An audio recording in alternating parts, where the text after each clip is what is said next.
My brother told his girlfriend. My BMW was his. Then he tried to take my keys permanently.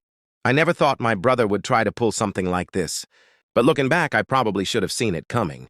It all started when I bought my BMW, something I had been saving up for years. I loved that car, not just for its looks or speed, but because it symbolized my independence and hard work.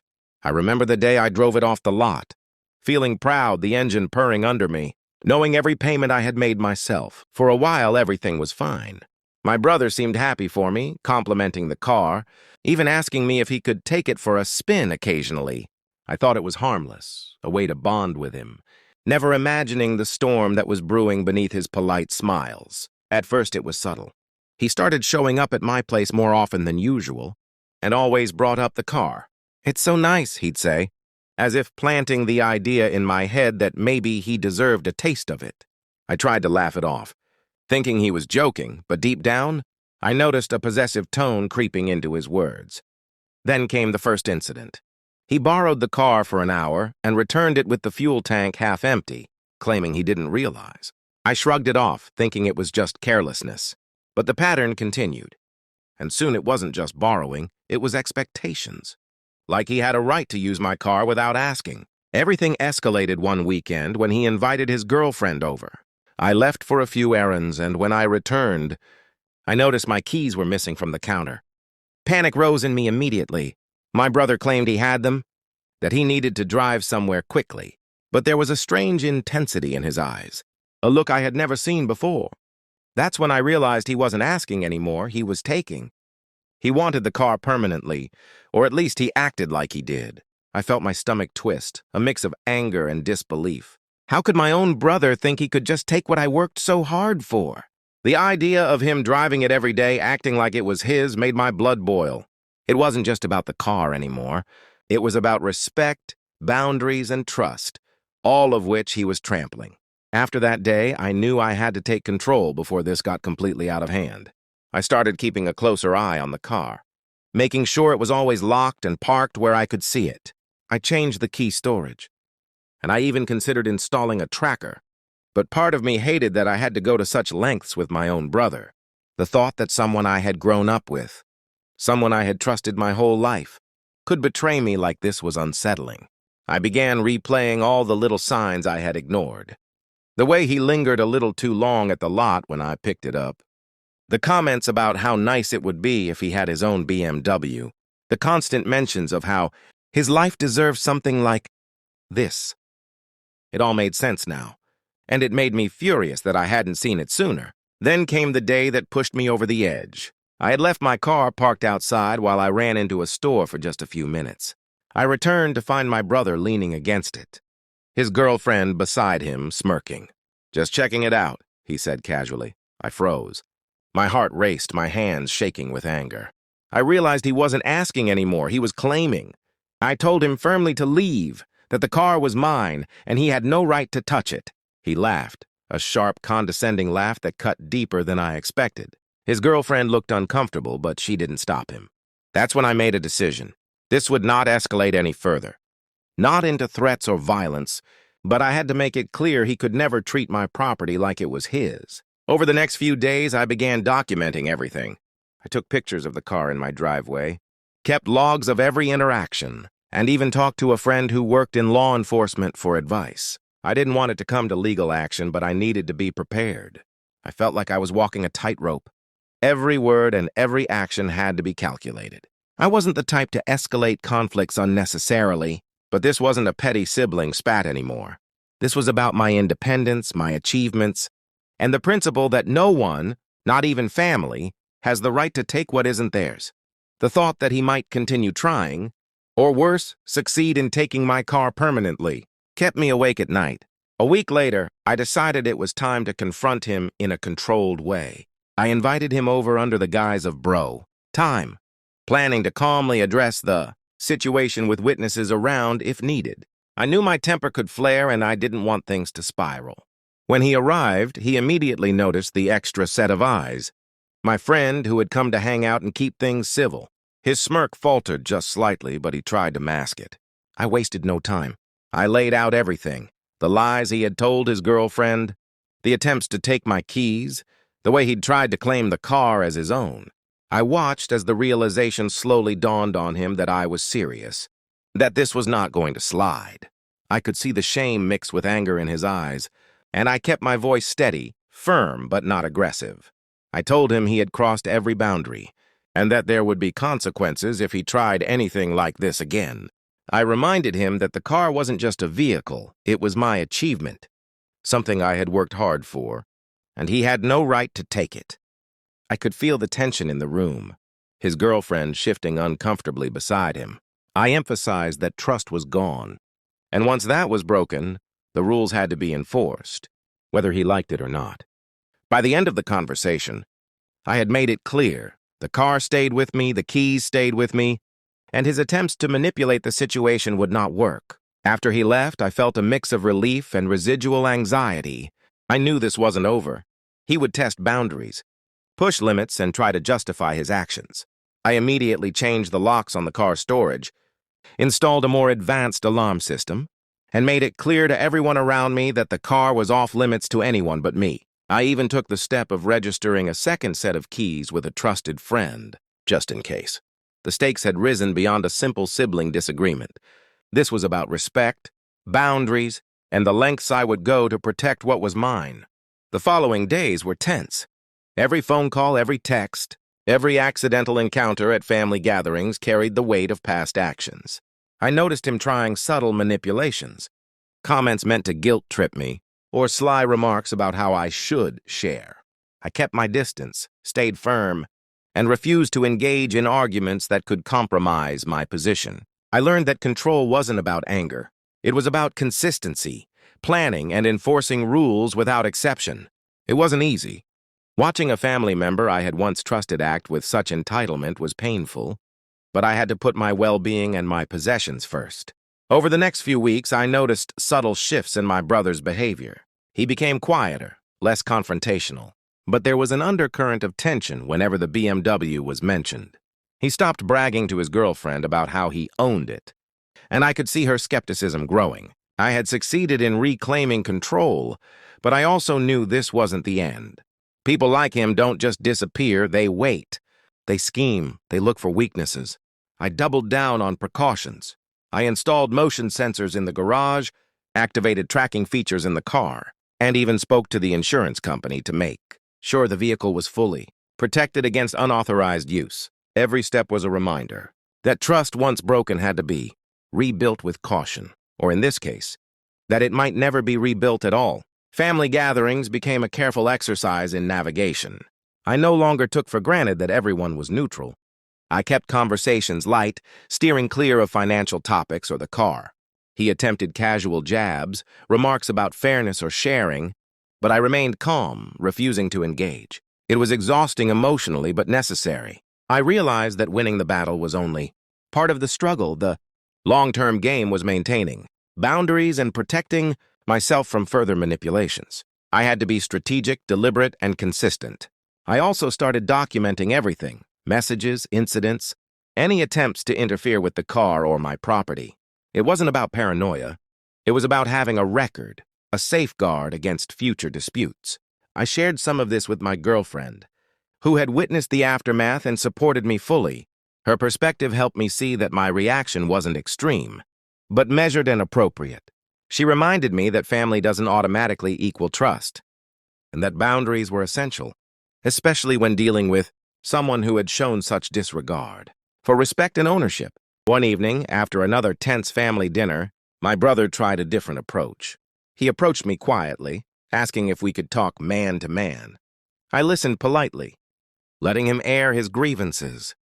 He claimed remorse, said he had misunderstood the rules, and even hinted that he wanted to make amends. I didn't dismiss him, but I didn't reward the behavior either.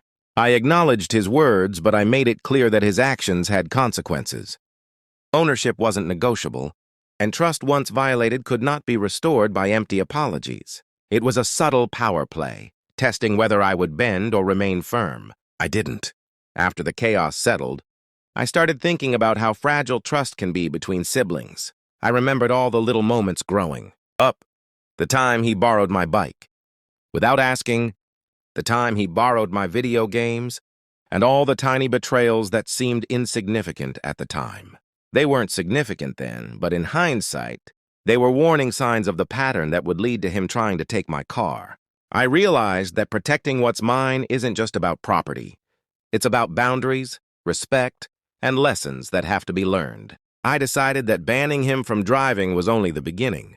I needed a plan to teach him responsibility, without letting anger dictate my actions. The next few days, I reviewed everything: the car insurance, our parents' guidance, the legal implications.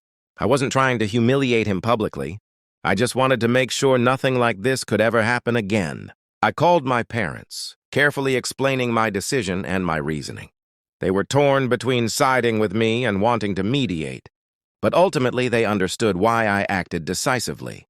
Meanwhile, my brother was sulking, obviously upset, but I noticed a glimmer of realization in his eyes. He finally understood the consequences of his actions, in a way that lectures never could. Over the next week, I observed his behavior closely.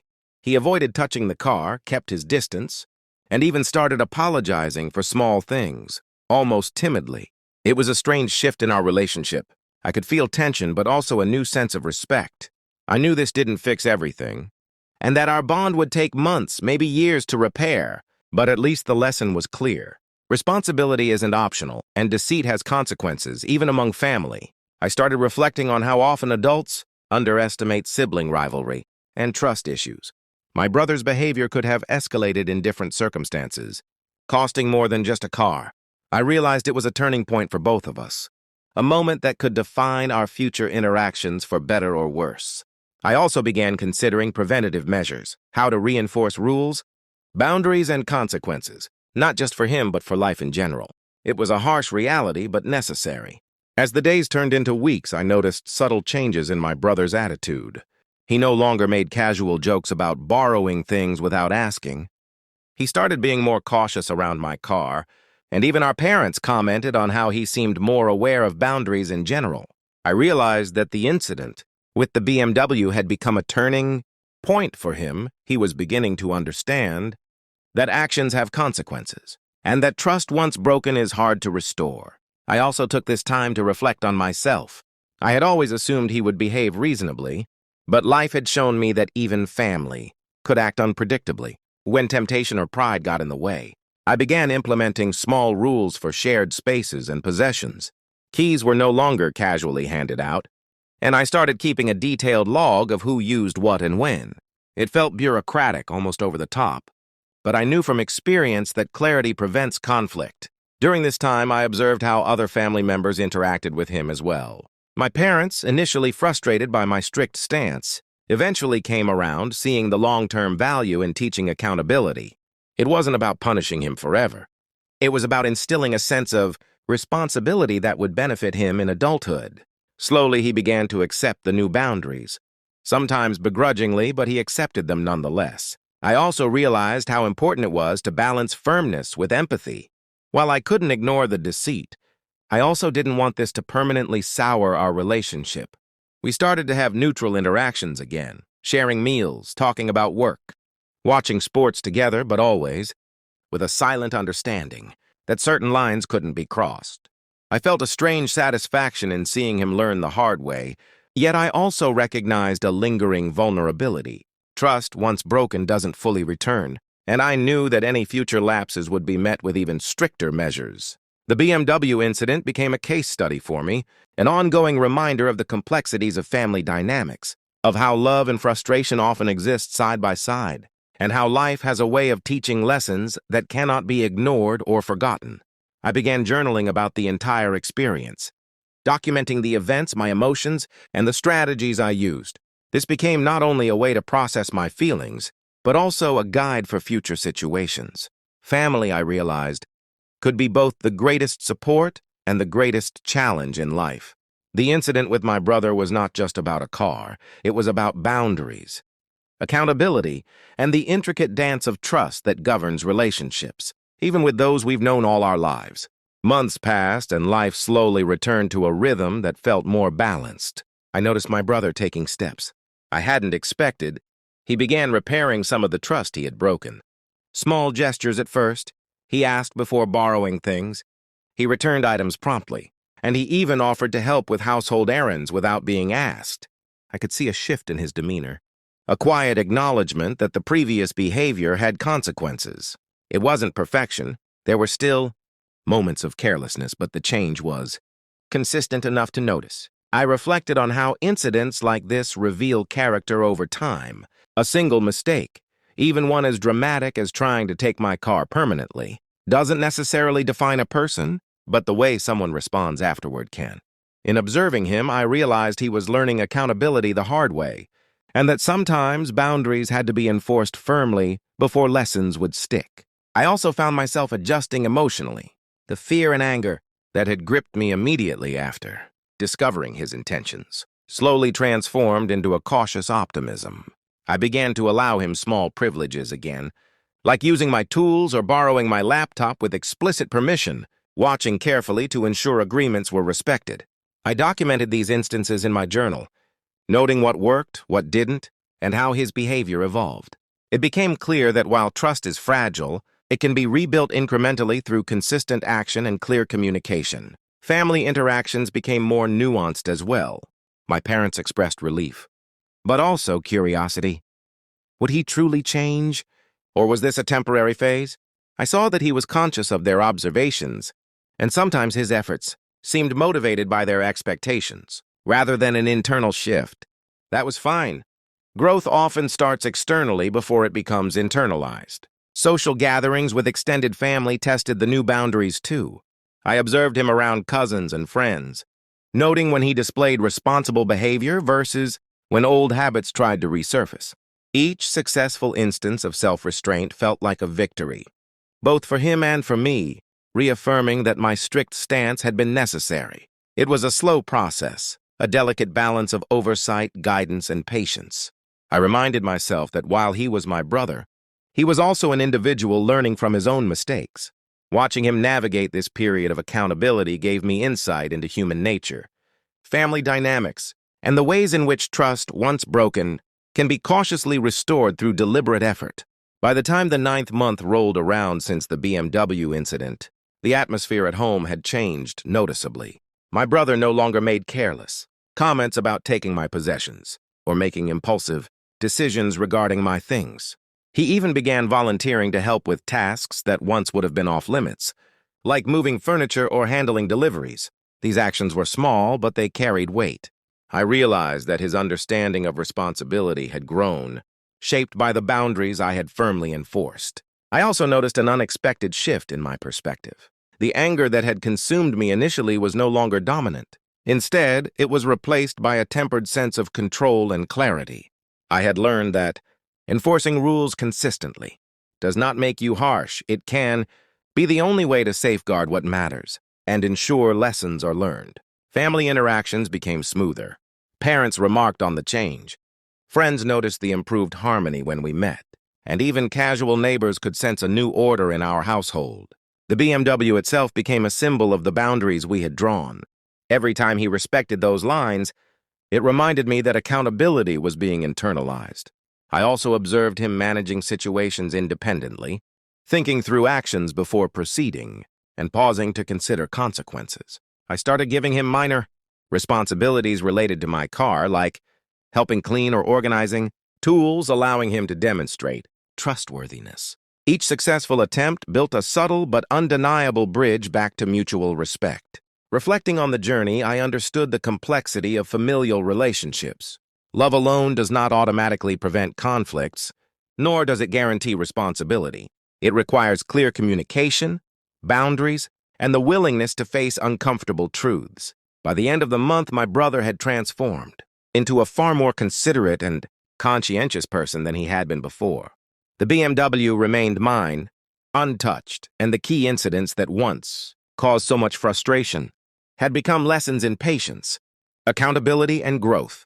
While the initial betrayal had been stark and painful, the process that followed highlighted how people can change when confronted with firm boundaries and the consequences of their actions. It was a hard lesson, but ultimately, it shaped the way our family interacted moving forward, creating a healthier environment built on respect, accountability, and cautious optimism. By the time I returned from work that day, I found my BMW parked exactly where I had left it, untouched, with the keys safely on my desk. The relief was immediate, but I knew I couldn't take chances anymore. I changed the locks, got a tracking system installed, and made it clear to my brother that the car was off limits, period. A few days later, he tried to argue, claiming he just needed to borrow it for a quick errand. I reminded him what happened last time and told him, calmly but firmly, that he would never drive it again. He left my place fuming, but I didn't care. The trust was gone, and some things can't be undone. Weeks passed, and life slowly returned to normal. I enjoyed driving my BMW again without anxiety, free from the constant worry of someone trying to take it. My brother eventually stopped asking, and I made sure to keep my other vehicles secure as well. Even our family gatherings became tense when he brought up cars, but I remained polite and distant, never letting him near my keys. It's been months now. I still remember the fear and frustration I felt when I realized he tried to permanently take what was mine, but I also feel a sense of victory. I protected what was important, set boundaries, and ensured it would never happen again. Now, whenever I park my BMW, I can finally relax, knowing the lesson was learned the hard way. What would you have done if your sibling tried to take something valuable from you?